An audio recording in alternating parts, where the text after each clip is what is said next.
วันนี้นะครับเดี๋ยวจะพามาชมรถสปริงเกอร์ปี 97 คันนี้นะครับมันก็ประมาณ 20 กว่าปีละเบรกมันผมก็รู้สึกไม่ค่อยดีเท่าไหร่ละเจ้าของก็บอกให้อะไรที่มันไม่ดีก็จัดการได้เลยเดี๋ยวเราจะมาเริ่มที่รีวิวเบรกกันก่อนเบรกบนกันก่อนนี่นะครับชุดรีวิวของฮาร์ลีครับชุดละ1,000 กว่าบาทมาดูกันว่าทำยังไงบ้างนะครับเราจะเริ่มต้นกันที่ถอดสายเบรกก่อนเลยนะครับตัวนี้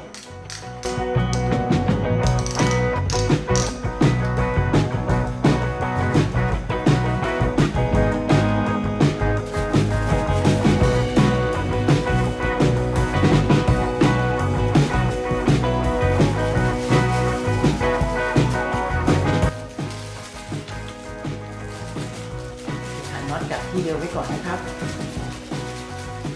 แล้วเดี๋ยวเราจะถอดแม่ปั๊มเบรกตัวนี้ไปรีวิวกันข้างนอก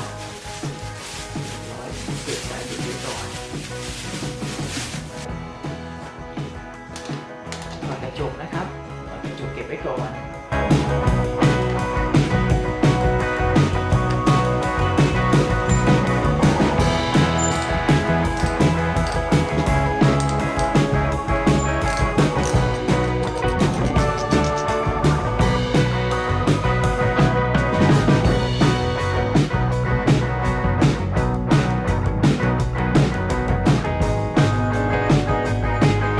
ถอดสายเบรกเสร็จก็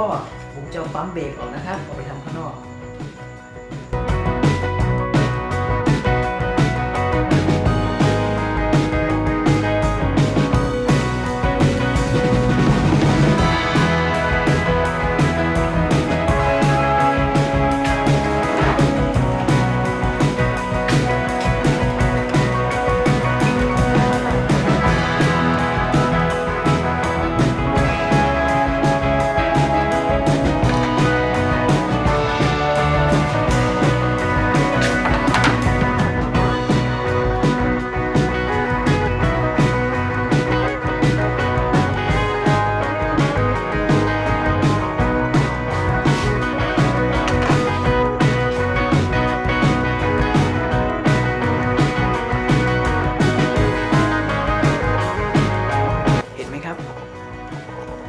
ไม่รู้เขามัดไว้ทำอะไรมันต้องมีอะไรผิดปกติแน่